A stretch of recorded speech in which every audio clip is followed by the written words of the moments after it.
January 20th, 2014. From Comedy Central's World News headquarters in New York, this is The Daily Show with Jon Stewart.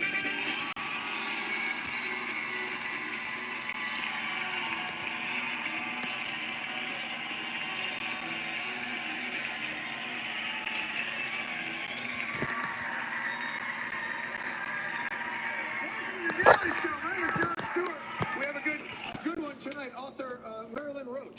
She's got a new book on the Salem witch trials and her search for the real killer. But before we get started, if your school is currently looking for a chemistry teacher,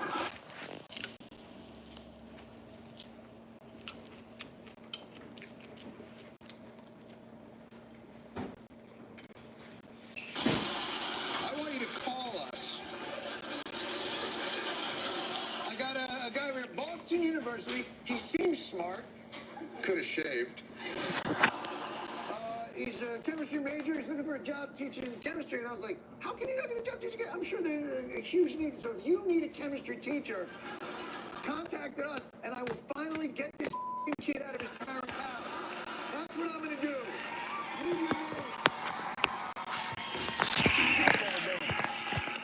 Yes! Healing America! Nothing, huh? All right.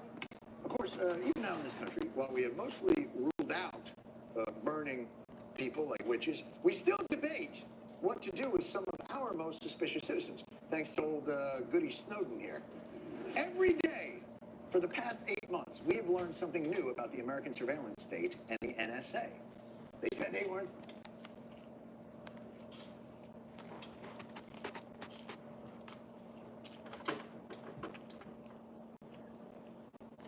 Not Americans.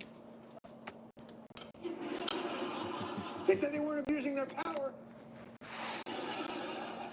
They said they weren't cutting holes in the girls' shower house to see boobies, but we know the truth.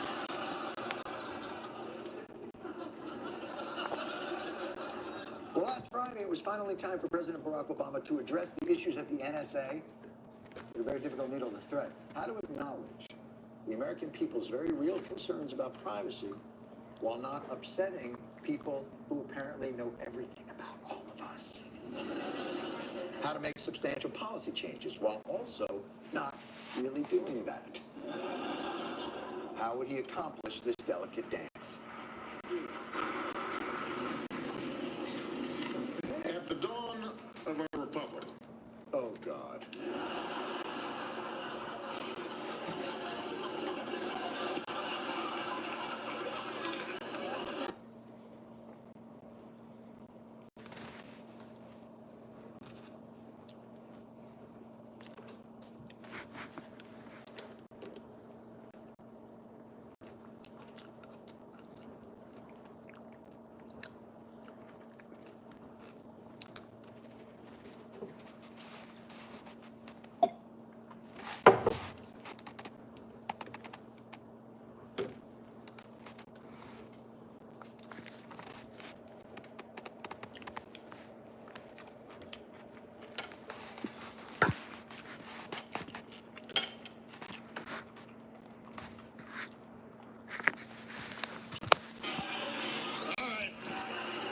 Gonna be one of these. Let's do it. At the dawn of our republic, a small secret surveillance committee born out of the Sons of Liberty was established in Boston. In the Civil War, Union balloons reconnaissance tracked the size of Confederate armies. In World War II, codebreakers gave us insights into Japanese war plans. In the early days of the Cold War, President Truman created the National Security Agency, or NSA. Never mind. I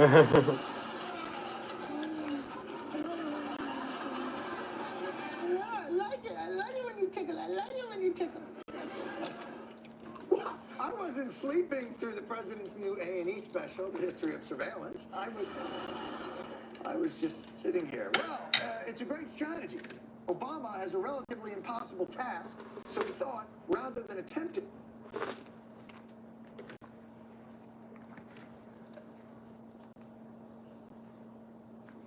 why not talk so long and boringly That, people stop listening. It's the old ope-a-dope. Although he did eventually get to his point. The danger is real. We cannot unilaterally disarm our intelligence agencies. There's a reason why BlackBerries and iPhones are not allowed in the White House Situation Room. I know, it's Biden, isn't it? Won't stop interrupting everybody with his Snapchatting. You know, he's got the... That's nice. That's nice. I have found the level of the audience.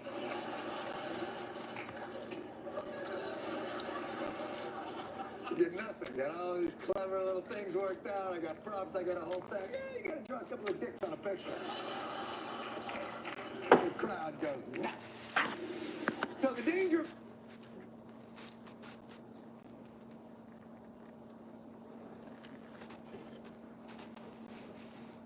real.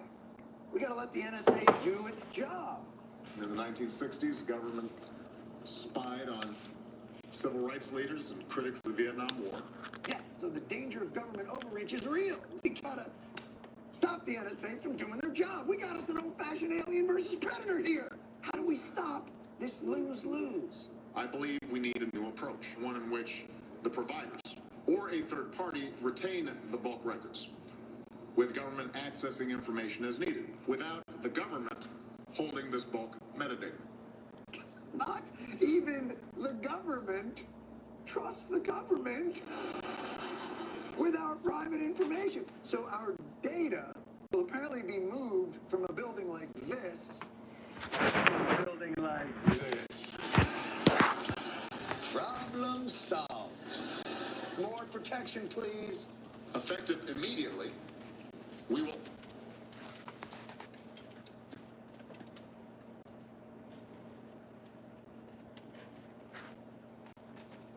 pursue phone calls that are 2 steps removed from a number associated with a terrorist organization instead of the current 3. So, if you know a guy who knows a guy who knows a terrorist, you... But if you know a guy who knows a guy who knows a guy who knows a terrorist, pass the nachos. Hey, what if you call Papa John's to order a pizza, but it's the same Papa John's that a terrorist also called to order pizza? Therefore, you know a guy who knows a terrorist without knowing him. Obviously, I'm only using Papa John's as an example. I'm not saying terrorists would call Papa John's. They're terrorists, not monsters. Hey, you know what would undermine all this reform talk? If these changes contained any glaring loopholes. The database can be queried only after a judicial...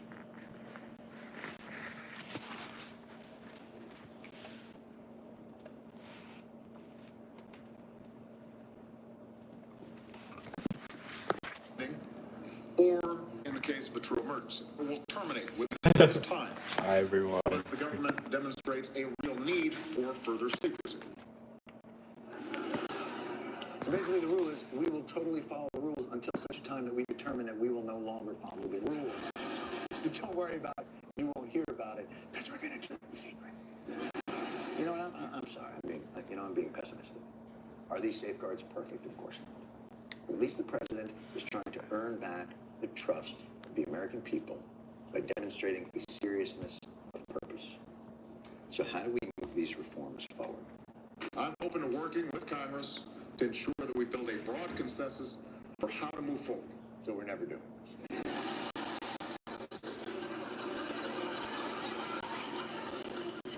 You're going to do this after we get a broad consensus in Congress with you of how to move forward.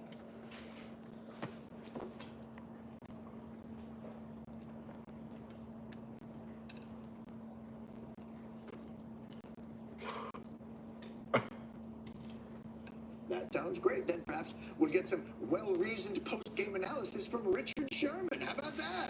Ooh. And then maybe after that, we can all go out for unicorn burgers and leprechaun juice. So basically, the idea is this. The reforms are weak, but don't worry, they'll never take effect. Is there an upside? One thing I'm certain of. This debate will make us stronger. Oh, good. Which is why the person who started the debate must be hunted down and thrown in prison for life. By the way, here's the best example of just how convoluted our position as a country is on this issue. In the president's speech, he praised vital 1970s reforms and safeguards to our domestic spying programs. So how did those reforms come about? Time for an amazing story. 5 burglars are coming out of the shadows to admit their part in an audacious break-in at the FBI field office more than 40 years ago. Like Edward Snowden, they stole secret government...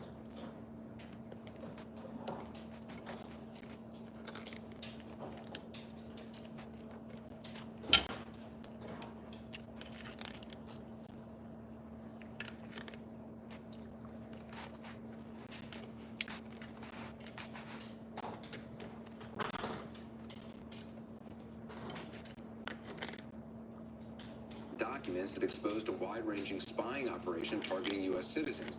And now they're being praised in the president's speech. So now we know how long it takes before stealing government files becomes patriotic.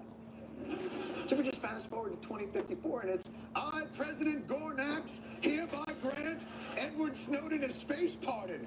Good night, and Morg Blark bless America. We'll be right back.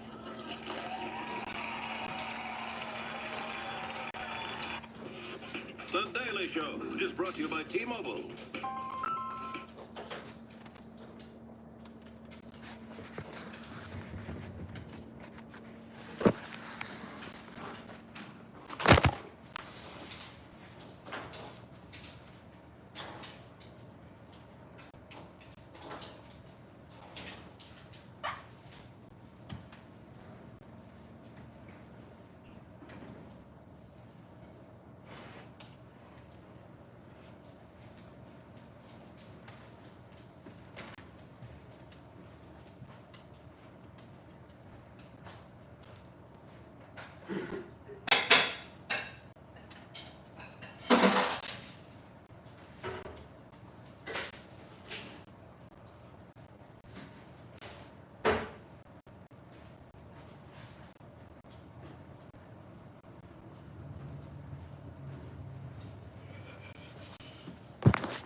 Sorry I wasn't able to talk to you guys. Hi,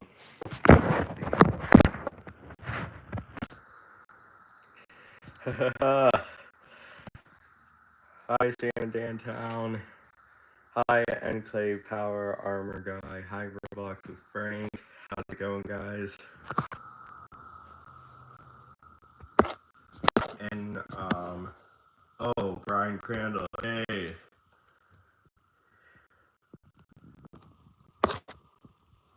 Sorry I wasn't able to use your chat with you guys. That's okay. But I enjoyed it, and you guys make my day, and you are really awesome people. So, anyway, I'm gonna leave this video now. Goodbye. Oh wait, we got in one mic on my stream. Okay. To the top fans. Enclave is number 1. Roblox is number 2. Sam is number 3, and Brian is number 4. What? All right. I wonder if that 5th person might be able to chat. anyway, goodbye.